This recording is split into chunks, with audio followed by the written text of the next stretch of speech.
ዝም ወይ ቸርች ውስጥ የሆነ ቦታ ላይ አሰልፋቸው እንጂ ለፖለቲካ መንጋ አይሆንም። መንጋ መሆን ያለበት ያንተን ሐሳብ የገዙ ሰዎች በነጻ ፈቃድ በጉልበት በምናምን ሳይሆን ሐሳብን ሽጥ፣ ከሰሜንምና ከደቡብና ከምስራቅምና ከየትምና ሐሳብን ሽጥ። ያንተን ሐሳብ የሚገዙ ሰዎች ይግዙ፣ ይሰለፉ፣ ያንተ አባል ይሁኑ። መጀመሪያ ግን ፖለቲካ ሐሳብህ ምንድነው? ሰዎች ከገቡበት ችግር ታወጣቸዋለህ ወይ? ለስራቶች ስራ እንዴት ነው የምትፈጥረው? ይሄን የተዘበራረቀ እዚህ ምዛ የምታየውን ቶክስ እንዴት ነው የምታስቆመው? ይሄን የወደቀ ኢኮኖሚ እንዴት ነው የምትመልሰው? ዝም ብለህ ጠዋት ተነስተህ አማራ ኦሮሞ ትግራይ ስልጤ ምናምን ምንድነው ይሄ? ይሄ መስተካከል አለበት። ስለዚህ ለዚህ ደግሞ በተለይ የነቃችሁ ያነበባችሁ ሰዎች ወደ መድረክ መምጣት አለባችሁ። በርግጥ እንደዚህ ሲባል ማይወዱ ሰዎች አሉ። ብዙ ኢንተረስት ግሩፖች አሉ። ታውቃላችሁ አይደል? ብዙ ኢንተረስት ግሩፖች አሉ። ብዙ ጊዜ ሲነግራችሁ አማራ ችግር ውስጥ ከገባበት ጊዜ ጀምሮ ሀብታም የሆኑ ሰዎች አሉ። ሚሊዮነር የሆኑ ሰዎች አሉ። በፊት ድሃ የነበሩ አማራ ደሞመንት ችግር ውስጥ የገባ ሰዓት ቤት የገዙ የተሻለ ህይወት የሚኖሩ አሉ።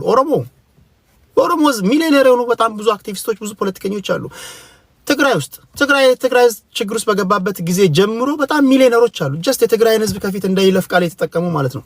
ጥያቄ ሁሉ ጊዜ ራስን ጠይቅ ማድረገው አንተ ተለውጣል ወይ ነው። ኦፒኒየን ሊደር ተለውጧል፣ ስለሱ አታስብ። የኦሮሞ ብሔር ተወላጅ ተለውጣል፣ የአማራ ብሔር ተወላጅ ተለውጣል፣ የትግራይ ብሔር ተወላጅ ተለውጣል። የተለወጡትን ተዋቸው። የተለወጡትማ ቢዝነሳቸው ነው። ስለዚህ ምንጊዜም ፖለቲካ መሆን ያለበት ከገባህበት ችግር የሚያወጣ ከየትም ይምጣ ከየትም ከገባህበት ችግር የሚያወጣ ፖለቲከኛ መሆን መቻል አለበት እንጂ እንደዚህ ዝም ብለህ እንደ እድር እዛም ተሰብስበ ምናምን እኛና እነሱ እያልክ ከዘመነ ኦሪት ጀምሮ ስታመነዥገው የነበረውን ፖለቲካ የተነታኔ ወዴትም ማያደርስ አንድ በቆጥ ስዩም ወዴትም የማያደርስ መንገድ አለ የሚል ግጥም አለው። ሸውልም የሚለው ይሁሉ ምሁር ይሁሉ መሃይም በውልውል መኪና መንገዱን የሞላው ከላይም ከታችም ሲመላለስ እንጂ ሲደርስ አይታይም የሚል አንድ ግጥም አለው። ዝም ብለህ ስትመላለስ እንጂ የምትታየው ስትደርስ አትታይም። ጧት ትጮሃለህ፣ ምሳ ሰዓት ትጮሃለህ፣ ራስ ሰዓት ትጮሃለህ፣ እንደገና ሌሊት ትጮሃለህ፣ አልጋ ላይ ሆነ ትጮሃለህ፣ ከሚስት ጋር ተኝተህ ትጮሃለህ፣ ሽንተን ስትሸና ትጮሃለህ፣ ልጆች ላይ ትጮሃለህ። ስትደርስ ግን አይታይም። ፖለቲካ ከኤ ተነስተ ዜድ ጋር እንዴት እንደምንደርስ ማሳየት ነው ማይ ፍሬንድ። አንዳንዱ በር ከፍቶ ብቻውን ይጮሃል፣ 10 ሰዓት ይጮሃል፣ 7 ሰዓት ይጮሃል። በዚህ ሁሉ መሃል ግን ደረጃቸውን የጠበቁ ተንታኞች አሉ። ቁም ነገር እንደምሳሌ የአማራ ብሔር ፖለቲከኞች ሲናገሩ የሚገባቸው አሉ። የአማራ ህዝብ ከገባበት ችግር እንዲወጣ የመፍትሄ ሐሳብ ያላቸው አሉ። ችግሩ ግን ተውጧል፣ ተደፍቋል። የኦሮሞ ውስጥም እንደዛው፣ ትግራይ ውስጥም እንደዛው። ስለዚህ ችግሩ ምንድነው? እነዚህ ዕውቀት ያላቸው ሰዎች ባላዋቂዎች ተውጠዋል።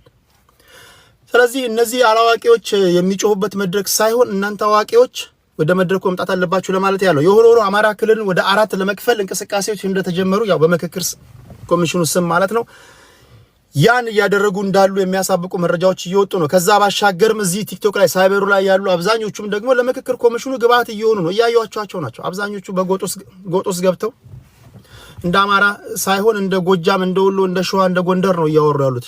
ዋነኛ ግብአቶቹ እነሱ ናቸው። አንዳንዶቹ ክልል እየጠየቁ ነው። ኦሬዲ ክልል እየጠየቁ ነው።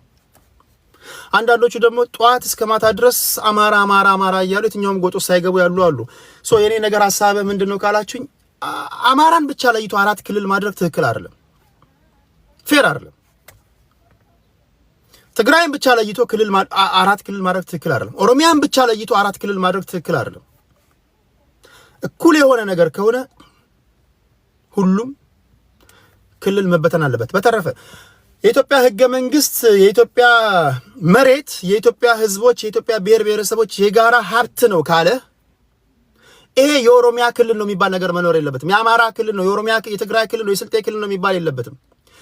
እዛች ምድር ላይ ያለው መሬት ሁሉ የኢትዮጵያ ህዝቦች የብሔር ብሔረሰቦች የጋራ ሀብት ነው። ምን ማለት ነው? ለዛ መሬት አባቶች፣ እናቶች፣ ወንድሞች ደማቸውን ከፍለዋል። በተለየ ሁኔታ በብሔር የምትታጠርበት ነገር ሊኖር አይገባም። ይሰማል ወይ? ህገ መንግስቱ ቢለው እንደዛ ነው። መሬት የኢትዮጵያ ህዝቦች ብሔር ብሔረሰቦች የጋራ ሀብት ነው። የጋራ ሀብት ከሆነ ምን ማለት ነው? ትግራይ ተወረች ሲባል ከደቡብና ከጠረፍ ሄዶ ሲዋጋልህ የነበረው ትግራይ መሬቱ ስለሆነች ነው። በኢትዮጵያዊነት መንፈስ ነው አይደለም። ስለዚህ ይሄ እንደ በብሔር በቋንቋን መሰረት ያደረገ አከላለል መቅረት አለበት የሚል እምነት አለኝ። ቋንቋህን በአመት አንዴ የፌዴሬሽን ምክር ቤት ይመዝግብ። እኛ የምንፈልገው ፖለቲካህን ነው። በዛው አውድ ነው ማውራት ያለብን፣ ጤነኛ የሆነ ፖለቲካ ከሆነ ማለት ነው። በተረፈ ፖለቲካ እንዳልኳችሁ ኢኮኖሚ ፖሊሲን ማሳየት አለብህ። ምንድነው ኢኮኖሚ ፖሊሲ? ሶሻሊስት ነህ? ካፒታሊስት ነህ? ሚክስድ ኢኮኖሚ ነው የምትከተለው? ምንድነው? አይነግሯችሁም። ይሄ ሊነገረን ይገባል። ለምሳሌ እኔ የካርል ማርክስ ቲዮሪ አድናቂ ነኝ፣ ሶሻሊዝምን እወዳለሁ። ሶሻሊዝም የሚቀነቀንበት ፓርቲ የትኛው ነው ብትል የትኛውስ ነው የምገባው? እኔ የአዳም ስሚዝ ቲዮሪ የፍሪ ማርኬት ኢኮኖሚ ይመቸኛል፣ ስለዚህ በዛ ውስጥ ነው መግባት እንፈልገው። የኔ ጥያቄ የሚፈታው በአዳም ስሚዝ ቲዮሪ ነው ብላችሁ ብትሄዱ የት ነው የሚወራ የአዳም ስሚዝ ቲዮሪ?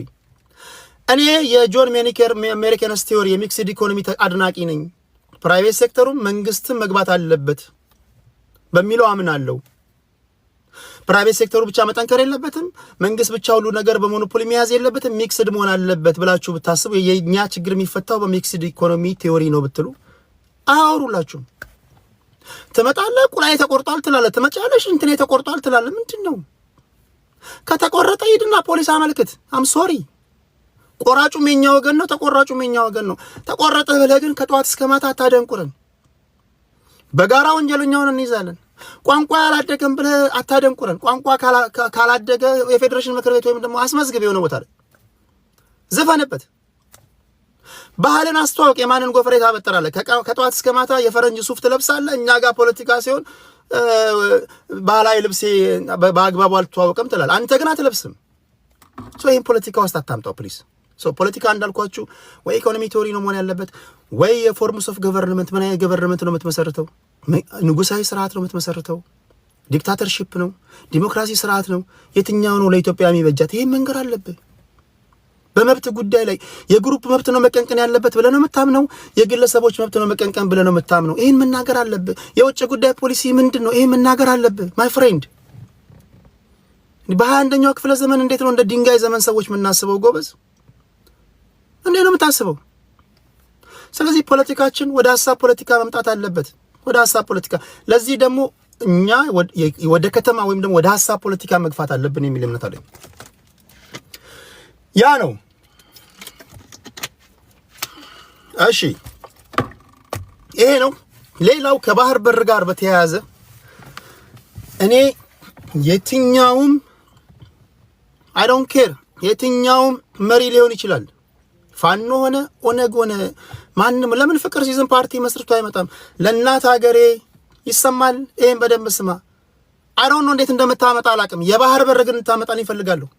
እንደ አንድ ኢትዮጵያዊ ይሰማል። የባህር በር እንዴት እንደምታመጣልኝ ልትነግረኝ ይገባል። አይ የባህር በር ያስፈልጋል። የባህር በር አይ ዶንት ኖ እንዴት እንደምታመጣ አላውቅም። ፖለቲከኛ ነኝ ብለሃል። አይ ዶንት ኖ ያለበትን ዓለም ማወቅ አለብህ። የባህር በር ሸቀጥ ለማስገባትና ለማስወጣት አይደለም። የባህር በር የናሽናል ሴኩሪቲ ኢሹ ነው። ልጆች አሻግረህ ስለ ልጆች ማሰብ አለብህ። ያሁኑም ብቻ አይደለም፣ አሻግረህ ስለዚህች ሀገር ማሰብ አለብህ። ስለዚህ እያንዳንዳችሁ በፖለቲካ ክርክሮቻችሁ መሀል የባህር በር እንዴት ልናገኝ እንደምንችል ማሰብ መቻል አለብን። ለኔ ካልክ ሶማሊያን ወረር፣ ከፈለክ ጅቡቲን ወረር፣ ከፈለክ ሱዳንን ወረር። አይ ዶንት ኬር። የባህር በር ታመጣለህ፣ አታመጣም፣ ከፖለቲካው ትወጣለህ። ቋንቋህን እንደበላልቀዋለን ወይም ቋንቋህን እንደበላልቀዋለን ማለት ነው። አለቀ። እነዚህን ሳታካተት ምን ነው ሌላ ፖለቲካ እኮ የለም ማይ ፍሬንድ። ይሰማል። ስለዚህ ፋኖ ስልጣን ላይ ስገባ፣ ኦነግ ስትመጣ በለስ ቀንቶ፣ ቲፒኤልኤፍ ዳግመኛ ይምጣ ካልክ፣ ኦፌኮ ስልጣን ላይ ስትወጣ፣ የባህር በር is very important። አሮኖ ማንን ብለም እንደምታረጉ አላቅም። እጃችን የተሳሰረ ኩርንችት ሆነናል። እንደ ሀገር ያሳፍራል። ይሄ የሁላችንም ህፍረት ነው። ይሄ የሁላችንም ውርደት ነው። ይሄን ስል ምናልባት የባህር በር ያላቸው ሌሎች ጎረቤቶቻችን የባህር በር እንዳይኖረን የተለያዩ ጨዋታዎችን ለምን ተጫወቱ ልል አልችልም። ይጫወቱ ይችላሉ። እኔም ከነሱ ወገን ብሆን የባህር በር እንዳታገኝ ወይም ደግሞ የባህር በር የማግኘት ፍላጎት እንዳለ ከተረዳሁኝ መጥቼ መለያ ቀይሬ ቋንቋ እንደማላልቀዋለሁ። ስለዚህ ያለነው አናርኪክ የሆነ ወርልድ ላይ ነው። አናርኪዝም ማለት አብሰንስ ኦፍ ሃይራርኪ ማለት ነው። ዜር ኢዝ ኖ ሃየር አውቶሪቲ። በዓለም ላይ ስትኖር አሁን ያለህበት ዓለም ለራስህ ያለው ራስህ ነህ። መጠናከር አለብህ። the more you are powerful, the more you able to survive። አለቀ። ፓወርፉል መሆን አለብህ። ፓወርፉል ይሄ ነው አሁን የዓለም ያለችበት ፖለቲካ ይሄ ነው። ከዚህ ውጪ ዲፕሎማሲ ዲፕሎማሲ ቺት ያደርጋል። ዲፕሎማሲ እንደዚሁ በዲፕሎማሲ እንደዛ የሚባል ነገር የለም። ዲፕሎማሲ የሚባል ነገር እያየህ ነው። በአንተ ጡንቻ ላይ ነው የሚወሰነው ነው እያልኩ ያለሁት፣ በአንተ ጡንቻ ላይ። ስለዚህ ኢትዮጵያ ከተቻለ ሆርን ኦፍ አፍሪካ ላይ ካልተቻለ ምስራቅ አፍሪካ ላይ ፈርጣማ እንድንሆን ፈልጋለሁ። ኢትዮጵያ የምትባል ሀገር ፈርጣማ እንድትሆን ፈልጋለሁ። እዛ አካባቢ ላይ ቀጠናችን ላይ እኛ ያልፈቀድነው መሾም የለበትም። እኛ ያልፈቀድነው ምንም ማድረግ የለበትም። ማንም መጥቶ ሚሊተሪ አላያንስ መፈራረም የለበትም። የኔ እምነት ነው። ምናልባት በእብዶች ማለት የተገኘው አንድ ጤነኛ ሰው ሆኜ ሊሆን ይችላል። የፈለጋችሁ ልትሉ ትችላላችሁ። ቅጀትም ነው ልትሉ ትችላላችሁ። የሚያድጉ ወጣቶች ግን ይሄን መስማት አለባቸው የሚል እምነት አለኝ። ህፃናቶች ይሄን መስማት አለባቸው የሚል እምነት አለኝ። ለምትወልዳቸው ህፃናቶች ይሄ ኦሮሞ ውጣ፣ አማራ ውጣ የሚል ነገር አይደለም የምትመግረው። ይሰማል። አንተ ኩርንችት በቅሎብህ ኦልሬዲ በቃ ከሽፋል። ግን የሚያድጉ ህፃናቶች ቢያንስ በጤነኛ አእምሮ ማደግ አለባቸው። ወላጆች ልጆቻቸውን ስትመክሩ የሀገር ፍቅር እየነገራችሁ ማሳደግ አለባችሁ። እናንተ የምትኖሩበት ሀገር ላይ ዜጎች ለሀገራቸው ፍቅር አላቸው። እናንተ ግን ለወጣችሁበት ማህበረሰብ ተንኮለኞች ናችሁ፣ ክፉ ናችሁ። ይሄ መስተካከል አለበት። ስለዚህ በዚህ አጋጣሚ እየሰማችሁ ያላችሁ ህፃናቶች፣ ወላጆች ይሄ ማሰብ አለባችሁ ለማለት ያህል ነው። አይ ነው ብዙዎቻችሁ ስለ ሀገር ማውራት መስማት ማትፈልጉት እንደሆነ አውቃለሁ። ቢኮዝ ያለመዳችሁት ነገር ስለሆነ ማለት ነው። እናንተ የለመዳችሁት ቀደም ሲል እንደነገርኳችሁ ነው። እሺ ለኔ የምጠይቁኝ ጥያቄ ካለ እሱን መልሳለሁ። ቅዳሜ በአይነትም በይዘትም ለየት ያለ ሰልፍ ይደረጋል ብለዋል አዘጋጆች። 15 ታዋቂ ሰዎች ንግግር ያደርጋሉ ተብሏል። ጠቅላይ ሚኒስትሩም እንደዚሁ ኢሜል ተልኮላቸዋል ብለውኛል። አቶ ልደቱ አያሌው ከተገኙ ተገኙ ነው፣ ካልተገኙ እንግዲህ ሌላው ከጠቅላይ ሚኒስትሩ ጋር የተያዘ አንድ ነገር ሰምቼ ነበር። ቆይ ቆይ ይሄን ነገርማ ቆይ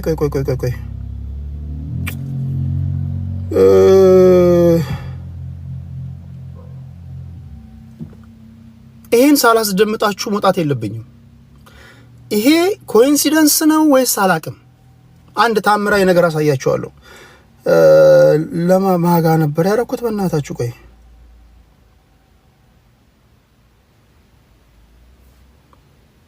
እኔ ጠፋው።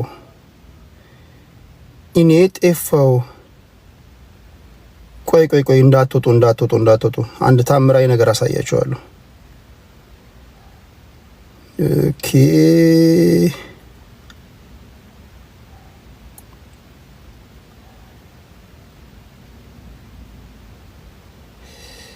ብዙ ሰው እኮ ነው የሚልክልኝ። በእናታችሁ እስኪ ይሄ አይደለም።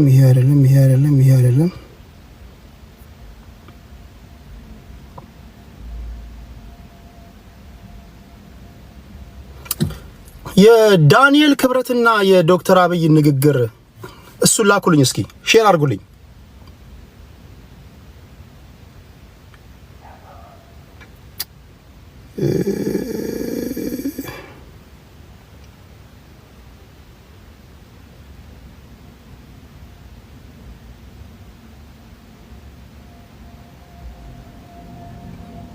ስልኩልኝ ንገሩኝ።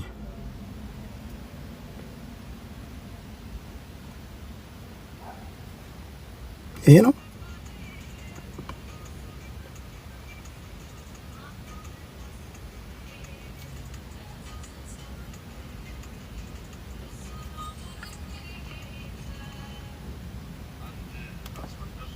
ከአንድ ከተሜ ጋር ዲል አንድ እስኪ ይሄን በደንብ አድምጡትና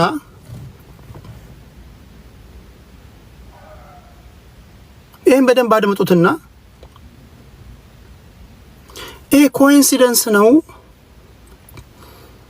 ወይስ ምሳሌ ተሰራርቀው ነው? ጠቅላይ ሚኒስትሩ የሚናገረው ንግግርና ዳንኤል ክብረት የሚናገረው ንግግር እስኪ አድምጡት። ይሰማል? አርሶ አደር ከአንድ ከተሜ ጋር አንድ አርሶ አደር ከአንድ ከተሜ ጋር ዲል ነበረው። ይሰማል? ድምፁ ይሰማል? አንድ አርሶ አደር ከአንድ ከተሜ ጋር ዲል ነበረው።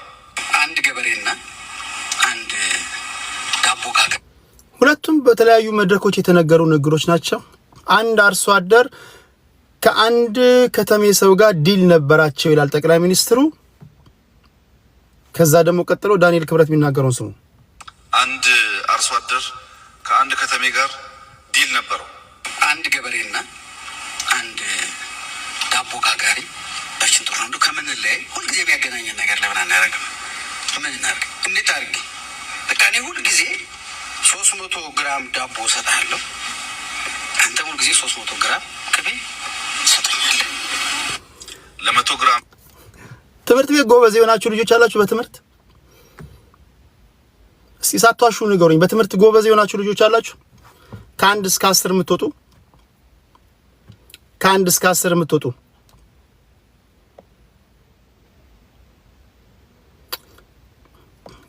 ወደ ቤት ስትለቀቁ አይደለም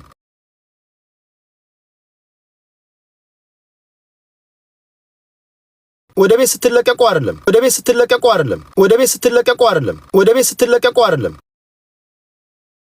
ወደ ቤት ስትለቀቁ አይደለም ወደ ቤት ስትለቀቁ አይደለም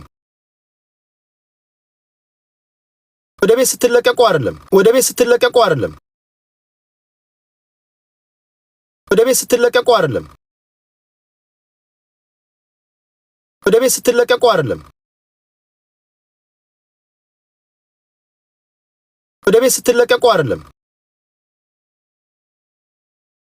ወደ ቤት ስትለቀቁ አይደለም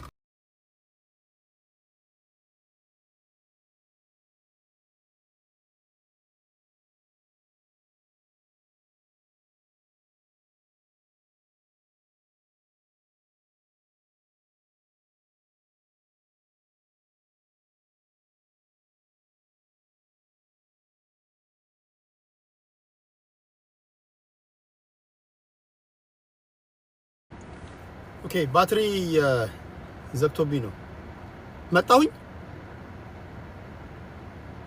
ይሰማል ይሰማል? መጥቻለሁ። ባትሪ ዘግቶብኝ ነው። ኦኬ ትምህርት ቤት ጎበዝ ተማሪዎች አላችሁ? ከ1 እስከ 10 የምትወጡ ወደ ቤት ስትለቀቁ ሳይሆን በአመቱ መጨረሻ ውጤታችሁ የሁሉ መምህራን ተደረቡ ይገባችኋል። አንደኛ አምጥጡ፣ ሁለተኛ ከ1 እስከ 10 ወይም ዩኒቨርሲቲ ከ3 በላይ ያላችሁ ዲንስ ሊስት ውስጥ ያላችሁ ኦኬ ያላችሁ ስታስኮርጁ ሰነፉ ተማሪ አሁን ለምሳሌ ጽሁፍ ስታስኮርጁ ሰነፉ ተማሪ አንዳንድ ነገር ቀይረ ምናምን ስትሉት ስሞል ሌተር በካፒታል ሌተር ምናምን ቀይሮ እንደሚጽፈው ማለት ነው። አንዳንድ ኮራጆችን አይታችኋል? አንዳንድ ኮራጆች ከነስማችሁ የሚኮርጁ አሉ። ከነስማችሁ ጽሁፉን ብቻ አይደለም ከነስማችሁ ስርዝ ድልዙንም የሚኮርጁ አሉና ያን ያስታውሰኝ። አይ ዶንት ኖ የትኛው ማን ከማን እንደኮረጀ አላውቅም። እሱን ነው ግን ያስታውሰኝ። ለማንኛውም ስሙት። አንድ አርሶ አደር ከአንድ ከተሜ ጋር ዲል ነበረው። አንድ ገበሬና አንድ ዳቦ ጋጋሪ በሽንጡር ነው። ከምን ላይ ሁልጊዜ የሚያገናኘን ነገር ለምን አናደርግም? ምን እናድርግ? እንዴት አድርጌ በቃ እኔ ሁልጊዜ 300 ግራም ዳቦ እሰጥሃለሁ፣ አንተ ሁልጊዜ 300 ግራም ቅቤ ትሰጠኛለህ። ለ100 ግራም ዳቦ 100 ግራም ቅቤ ማቀበል። ከከተማ 100 ግራም ዳቦ ይቀበላል። እሱ ደግሞ 100 ግራም ቅቤ ለዳቦ ጋጋሪ ይሰጣል። ለዳቦ አትሊስት እንደ ዳቦ በሸንኮራ ወይ ሆነ በወርቅ በምናምን በእንጀራ በምን አይቀየርም እንዴ? ቢያንስ ማን ከማን እንደኮረጀ አላውቅም። ቀድሞ ማን አይ ዶንት ኖ። እናንተ ግምቱን ስጡ። እናንተ እና ሁልጊዜ ገበሬውም ቅቤውን ተሸክሞ ይመጣል፣ ያንደም ዳቦውን ይሰጠዋል። እንዴ እያሉ ኖሩና ብዙ ጊዜ ዳቦ እየወሰደ ቅቤ እየሰጠ ከኖረ በኋላ ከተወሰነ ጊዜ በኋላ ያዳቦ ጋጋሪው ሲያየው ቅቤው እያነሰ መጣ። ያነሰ መጣ። አሁን ሳየው የቅቤው መጠን እየቀነሰ ነው። ይለካ አለ። ገበሬው ደግሞ እኔ በጭራሽ እኔ ካልኩት ከሐቄ አልወጣሁም፣ ከፈለክ ይለካ አለ። አንድ ቀን ከተሜው ቅቤውን ሲመዝን ጎሏል ግራሙ ከ100 ግራም እና ያን አርሶ አደር ይከሰዋል። ውላችን 100 ግራም ዳቦ ሰጥቼ 100 ግራም ቅቤ መቀበል ነው። ከዚህ ቀደም ስለማልጠረጥረው አልመዘንኩም። አሁን ስመዝነው 100 ግራም ሳይሆን ቀንሷል፣ 90 ግራም ሆኗል ብሎ አርሶ አደሩን ሲከስ ሲለካ 150 ግራም። ተረትና ምሳሌ ከአቅም በላይ ከአፍ እስከ ገደፉ የሞላን ህዝቦች ባልጠፋ ተረት እኔ እንኳን በጠይቀኝ እሳት የላሱ ከ40 በላይ ተረቱ በማንኛውም ሰዓት ከ40 በላይ ምሳሌና ተረትና ምሳሌ ነግራለሁ። አፈ ታሪኮች ነግራለሁ። ማንንም ሰው ይነግራል። ኦኬ ሌላው ይቅር ከተሜና ገበሬ የሚለው እንደው ባለሱቅና ነጋዴ በሚለው እንኳን መቀየር የለበትም ጎበዝ። ይሄ አድማጭ ተመልካችን መናቅ ነው። ይሄ እንደው ለአድማጭ ተመልካችን ንቀት ነው። ሰው ይረሳል ብለው ነው ይረሳሉ ምናምን የተለያየ መድረክ ላይ ስለሆነ ያወራ ነው ልብ አይሉም ብለው እኮ ምናልባትም በሁለቱም ቦታ ላይ ሁለቱንም ንግግር ሰምቶ ልብ ያላለ እኮ አለ። ልብ ያላለ አለ። የሚገርም ተረትና ምሳሌ ነው አለ። እዚህም የሚገርም ነው ያለ፣ እዛም የሚገርም ነው ያለ አለ። ካለ ራስን አውጣ እስኪ አጋልጥ። ሁለት አንድ አይነት ምሳሌ እዚህና እዛ ሰምቶ በጣም የሚገርም መገለጥ ነው ያለ አለ ይላሉ ብዙዎቹ። ገበሬው ደነገጠ። ወዳጄ እኔ ቤቴ ውስጥ ኪሎም የለኝም ሚዛንም የለኝም መለኪያ የለኝም። ታዲያ አንተን ዳቦ አመጣለሁ እዚህ ጋር አስቀምጣለሁ፣ በዚህኛው የሚዛኑ በኩል ቅቤውን አስቀምጣለሁ፣ እኩል ከሆኑ ይዤ እመጣለሁ። አርሶ አደሩ ፍርድ ቤት ቀርቦ ክቡር ፍርድ ቤት እኔ አርሶ አደር ነኝ ዳንኤል ይሄ this clearly depicts the contemporary situationችን ነው የሚናገረው ምን አይነት ሰዎች እንደሆነ። በርግጥ እኔ በህዝቡ አልፈርድም። ህዝቡ ማየው የታዘበ ነው። አሁን እኔ የታዘብኩኝ ነው። ከኔ ጋር ያሉ ብዙ የታዘቡ ነው። ሪከርድ አድርገዋል፣ ይዘዋል። እኔ የምታዘበው ተናጋሪዎችን ነው። ተናጋሪው መድረክ ላይ ቁጭ ብሎ የሚናገረው ህዝብ አይታዘበንም ይባላል። ግን እንደው እድል አግኝቶ ስላልተናገረ ነው እንጂ ህዝቡ እኮ ህዝቡ ማይታዘበ ነው። በዚህ ጊዜ ዲያቆኑ ይሄን ተናገረ፣ በዚህ ጊዜ ጠቅላይ ሚኒስትሩ ይሄን ተናገረ፣ ይሄው እያለቁ ህዝብ እያመጣ ነው። ህዝብ ሾርት ሚሞሪያም ነው በሚለው እኔ አልስማማም። እኔ እውነት ለመናገር አልስማማም። እንኳን የአሁኑን የትላንቱን ይቅርና የ50 ዓመት የሌላው ያኖሩበትንም እንኳን ዘመን የሚያስታውሱ ብዙ ሰዎች አሉ ብዬ ነው ማስበውና ቢያንስ ለህዝብ ክብር ቢኖር የሚል እምነት አለኝ። እንደው ምሳሌና ተረትና ምሳሌም ስንጠቀም በአንድ ወቅትም የሶማሌው ፕሬዝዳንት የሶማሌ ክልሉ ፕሬዝዳንት ማን ነው የታሰረው? የሶማሌው ፕሬዝዳንት ማን ነው ስሙ ታስሮ የወጣው አሁን ከሙስጠፌ ጋር የተከራከረ ያለው ማለት ነው። አብዲሌ የተናገረውን ቃል በቃል ታስታውሳላችሁ? ፓርላማ ላይ የተነገረውን ንግግር አብዲሌ የሆነች ክፍየል ተሰርቃ ከዛ በኋላ ምናምን አንዷ ጮኸች። ለምንድን ነው ጮሹ ሲባል አይ ፍየል ለእንትኗ ነው ምናምን፣ አይ ይሄ ጮኸትሽማ ከፍየሏ በላይ ነው ምናምን ብሎ የተናገረው አንድ እንትን አለ እና ቢያንስ ሌላው ቢቀር ሌሎች ነገሮች ባይቀየሩ ተረትና ምሳሌ እንኳን ቢቀየር ለማለት ያለው አንደኛው ከአንደኛው ሲወስድ ነው ትንሽ መቀየር ቢቻል። ለምሳሌ ዳኒ በከተማና በገበሬ መካከል አድርጎ ከሆነ ተረቱን ያቀረበው ሚኒስትሮች ያላችሁ ሰዎች ፕሊስ በሱቅ ሻጭና በገዢ መካከል ብታደርጉት ቢያንስ ተረቱ እንዳለው ነው። እንደው ተረቱ መቀየር ሊከብድ ይችላል። በጣም ምጡቅ ነገር ሊሆን ይችላል። ጥሩ አመዛዛኝ ጭንቅላት ሊጠይቅ ይችላል። አላቅም ግን እንደው ሰዎቹን ብትቀይሩ ተዋናዮቹን ለማለት ያለው ካልሆነ ህዝብ እንትን ይላል ለማለት ያለው። እሺ ከመውጣቴ በፊት ለኔ የምታነሱልኝ ጥያቄ ካለ መልሳለሁ። በሳምንቱ የሰማሁት አዝናኝ ነገር ስለሆነ ነው። ኦኬ የመጨረሻ ጥያቄ ለኔ የምታነሱልኝ 1-2 ደቂቃ ቴዲ ወደሃለሁ እኔም ወድሻለሁ ወንድ ከሆንክ ግን እግዚአብሔር ይገስጽ እንዳትወደኝ ወንድ ልጅ እንዳትወደኝ ምን አባትል ታረክ ትወደኛለህ እኔ ለምን እንደምትወደኝ ወንድ ልጅ መውደድ የለበትም ወንድ ዘመኑ ከፍቷል እሺ ሌላ ጥያቄ ሴቶች እንወዳለን የሚበረታታ ነገር ነው ወንድ እግዚአብሔር ይገስጽ እሺ ሌላ ጥያቄ ለምን ጠንቋይ ታስገባለህ ሀገሩ ነው ሀገር በቀል ነው የኛው ጉድ ነው ሀገሩ ላይ ነው ስለዚህ ኢትዮጵያ ያፈራችው ነብይ እንትን ስለሆነ ጠንቋይም ሆነ ምንም የኛው ጉድ ነው ድምጹ መሰማት አለበት ቴዲ ከኤርሚያስ ጋር ጊዜ ወሰድ ችግር የለውም እኔ ከማናቸውም ጋር ጊዜ ወስጄ ሰፋ ለውይይት አደርጋለሁ እንግዲህ ከእብድ እስከ ህንድ ነው እያስተዋወቅኳችሁ ያለሁት ሌሎችም እምነት ተከታዮች ካላችሁ እንደዚሁ ቁም ነገር ፍቅር ሲዝም እንኳን አሁን በህዝቡ ዘንድ ታውቋል ቢያንስ ሚሊዮኖች ያውቁታል በነገራችን ላይ መጀመሪያ ጊዜ መጥቶ ታስታውሱ እንደሆነ የዛሬ 2-3 አመት መድረክ ሰጥቼው በጣም ህዝቡ ተነስቶ ነበር እንዴት እንደዚህ አይነት ሰው ታቀርባለህ ብሎ ነበር ብዙ ሰው ተቆጥቶ ነበር አሁን ያው ፍቅር ሲዝምን ሁሉም ተላምዶታል የፍቅር ሲዝም ጓደኛ ያለሆነ የለም ሌሎችም እምነት ተከታዮችም ካላችሁ እንግዲህ እንሰማለን ለማለት ያለው ግብረ ሰዶም አይነት አስገባለ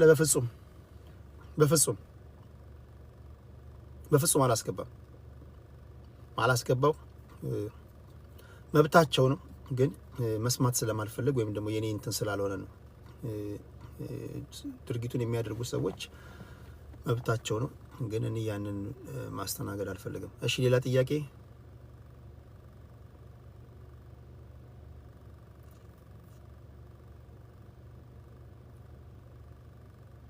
ዛሬ በቀኑ የሰማሁት ይሄን ነገር ልንገራችሁና ሉጣ ሁላችሁም ይሄን ነገር ስሙ ዛሬ ቀን የሰማሁት ተረትና ምሳሌ የትኛው ብሔር እንደተረታ አላቅም የሚከተለውን ተርቷል አጫጭር ሰዎች አላችሁ በነገራችን ላይ ድንኮች አላችሁ ድንክ ከዛ በፊት እስኪ ድንኮች አላችሁ በጣም አጫጭር ሰዎች አላችሁ አትፈሩ አለው በሉ ውስጤ ረጅም ነው ምናምን እንዳትል ጀስት አጭር ከሆንክ አጭር ነው አጭር ነህ ምንም ውስጤ ረጅም ነው ምናምን በጣም ልብ አለኝ ምናምን አጭር ከሆንክ እኛ የምናየው ቁመትህን ነው ወይም ቁመትሽን ነው የምናየው አላችሁ አጫጭሮች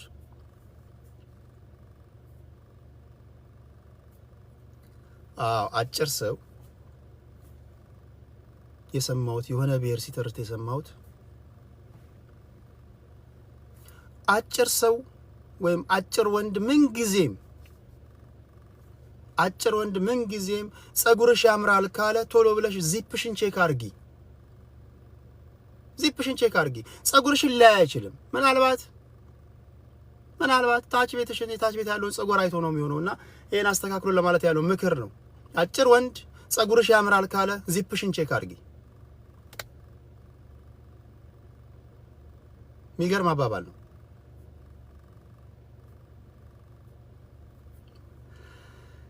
እሺ ታፕ ስላደረጋችሁ ኮፒ ሊንክ ሼር ስላደረጋችሁ ከልብ አመሰግናለሁ ማታ እንገባለን ማታ ደግሞ ገብተን እንደዚሁ በሃይማኖት ጉዳይ ላይ ስለሚናገሩት ንግግር በቂ ዕውቀት በቂ ግንዛቤ ያላቸውን ጨዋ ሰዎች ለመስማት ሞክራለሁ ነገሯቸው ለእምነት ተከታዮቻችሁ ቴዲ ጋር ስትሄዱ